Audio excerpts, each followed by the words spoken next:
মেছেদাতে রাতের 9টার পর বাস অমিল, এমনটাই যাত্রীদের অভিযোগ। তো কি বলবেন?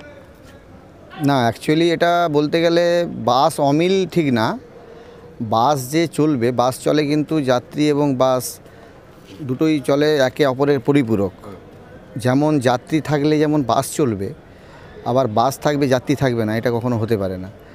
তো ন্যাচারালি সকাল 6টা থেকে সন্ধ্যে 6টা পর্যন্ত রাস্তার মধ্যে বিভিন্ন রকম অবৈধ, মানে কি বলবো, অবৈধই বলছি, যেহেতু এখনও হাইকোর্টের রায়, সুপ্রিম কোর্টের রায়ে যেখানে অটো, টোটো, মেশিন ভ্যান, ম্যাজিক ভ্যান সবাই প্যাসেঞ্জার ক্যারি করছে। সন্ধ্যের পরে কেন বাস নেই, এটাই বারবার সাংবাদিকরা কোশ্চেন করেন বা প্রশাসনের কাছে আমরা অনেক সময়ই, আমাদের কাছে অনেক প্রশাসনও জানতে চান। কিন্তু সন্ধ্যের পরে কেন টোটো চলে না, এটা নিয়ে কিন্তু কখনো কেউ কোশ্চেন করে না। কাজে সারাদিনে আমাদের ব্যবসার ক্ষতি করে যে অবৈধ গাড়িগুলো বাস রুটের উপর চালাচ্ছে, সেক্ষেত্রে আমরা কিন্তু সন্ধ্যেবেলার পর যে যাত্রী পাচ্ছি না। আমাদের টাইমিংসও আছে, গাড়ি চলছে এবং কিছু গাড়ি অনেক চেষ্টা করে চালানো হচ্ছে, কিন্তু গাড়ি দেখা যাচ্ছে সন্ধ্যের পরে যে গাড়িগুলো ছেড়ে যাচ্ছে হলদিয়া পর্যন্ত যাওয়ার সময় মেছেদার পরে ছেড়ে আসছে, কাঁকটিয়া, ডিমারি, তমলুকে এসে তার প্যাসেঞ্জার শেষ হয়ে যাচ্ছে। সেই গাড়িটা যে যাবে পুরোটা খালি গাড়ি কীভাবে যাবে? যাত্রী যদি না থাকে, তো সাধারণ কারণেই কিছু কিছু জায়গায় হয়তো রাত্রের দিকে বাস অনেক সময় ব্রেকডাউন হয়ে যায়, ব্রেক সার্ভিস হয়ে যায়।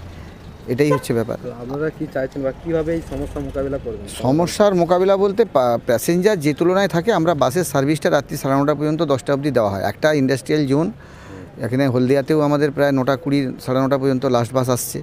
মেছেদা থেকেও আমাদের 9:20 পর্যন্ত বাস আছে। তো এরপরে নিশ্চয়ই মিডনাইটে আবার রাত্রি 12টায় আমাদের বাস হলদিয়া থেকে ছাড়ে। তো কাজেই মাঝে 2-3 ঘন্টা যদি বলেন যে ওইটাও আমাদেরকে বাস চালাতে হবে, ঘরের টাকায় তেল পুড়ে হোক, যেভাবে হোক, এটা তো অবাস্তব কথাবার্তা। প্যাসেঞ্জার সবসময় চাইবে যে আমি একা হলেও আমার বাসটা চলুক। প্রশাসনের উদ্দেশ্যে সংগঠনের পক্ষ থেকে কী বলবেন? আমাদের সংগঠনের তরফ থেকে প্রশাসনকে আমরা জানিয়েছি এর আগে যে আমাদের টাইম টেবিল যেমনভাবে রাত্রেবেলার দিকে টাইম টেবিল ওনারা দিয়েছেন, আমরা চালানোর চেষ্টাও করেছি। এবং সেক্ষেত্রে আমরা শুধু বলবো যে দিনের বেলা যে গাড়িগুলো আমাদের ব্যবসার যে ক্ষতিটা হচ্ছে, সেই ক্ষতিটা দেখার জন্য আমরা প্রশাসনকে সবসময় অনুরোধ করব। এবং আগামী দিনে প্যাসেঞ্জার যদি পর্যাপ্ত পরিমাণে থাকে, আমরা নিশ্চয়ই রাত্রে কেন, আমরা যদি মিডনাইট পর্যন্ত চালাতে হয়, সেক্ষেত্রে আমরা বাস চালাবার প্রতিশ্রুতি করব। আমার নাম আর কি পদে? আমার নাম ধৈর্যটি প্রসাদ মণ্ডল, আমি সম্পাদক, পূর্ব মেদিনীপুর বাস ওনার্স অ্যাসোসিয়েশন।